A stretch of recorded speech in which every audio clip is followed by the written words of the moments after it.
Hello, this is Sakura Hertz, and in this video I'm going to be sharing with you one of my favorite production techniques, the mid-drop riser.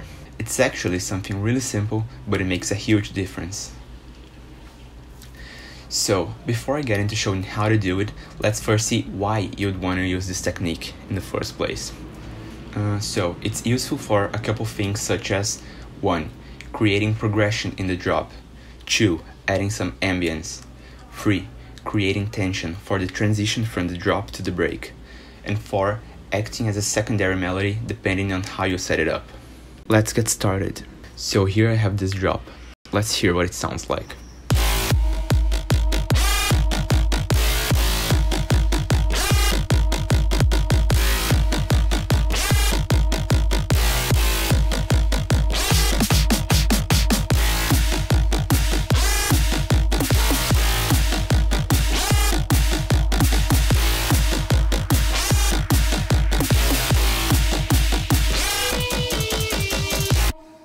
I'm going to be showing how to do it on both the FL Studio's triple ox and on Serum. We'll start with the triple ox.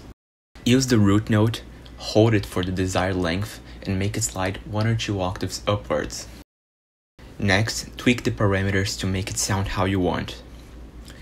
Sine or triangle waves are good for a softer sound, while saw waves will help you get a more aggressive sound. Make a filter automation. Now, for effects, we'll use a reverb with high wet and low dry settings. We'll EQ out the high frequencies so it's more in the back of the mix. And we'll also high pass a lot of stuff. I usually cut up until the fundamental frequency so we get just the harmonics.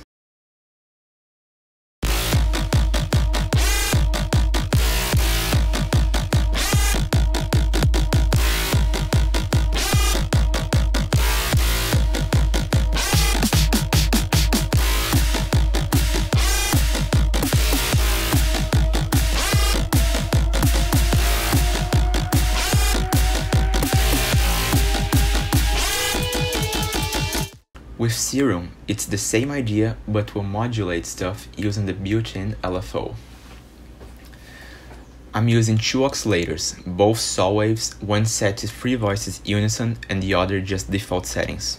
Route the LFO to the filter cutoff.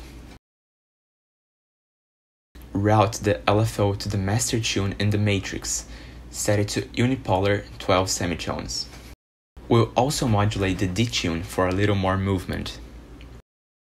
For effects, reverb with around 60% dry-wet mix. And we'll also EQ out a bit of the higher frequencies that start showing up as the filter opens. And it's done. Like I said, pretty simple stuff.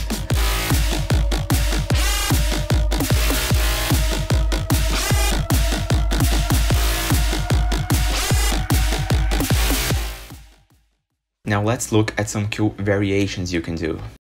So, here's an upcoming track I'm working on. This is what it sounds like in context.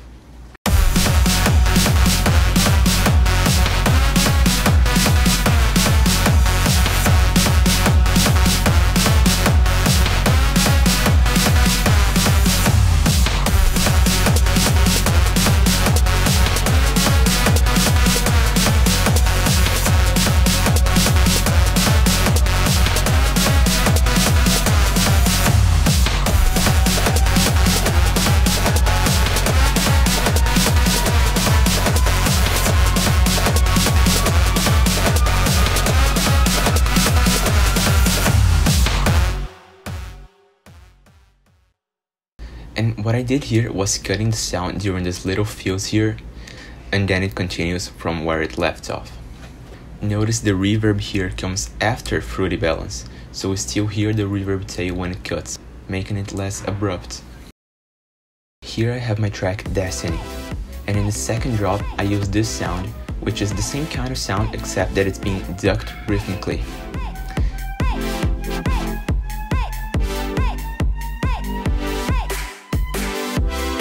In this case, it's a defining element in the overall sound of the drop. Also notice how, in this case, I put the Fruity Balance after the reverb on the FX chain, so it also ducks the reverb tail.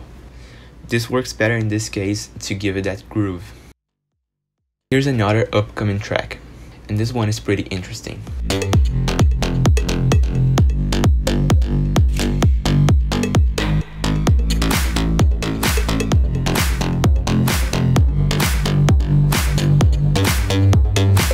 It's a whole different sound, but the same idea applies. In this case, it also serves as a kind of secondary background melody thing.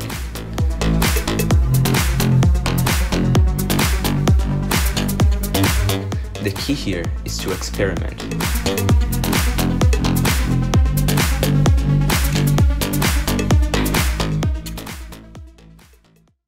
So, I hope you learned something from this video. And if you liked it, make sure to give it a thumbs up and share. If you'd like to watch my future videos, click the subscribe button below and also turn on notifications. I'm kinda new to making these kinds of videos, so let me know if there's anything I should be looking to improve. Also, I apologize if my accent was a bit hard to understand, since I'm not a native English speaker. And that's it. Now, go make some beats.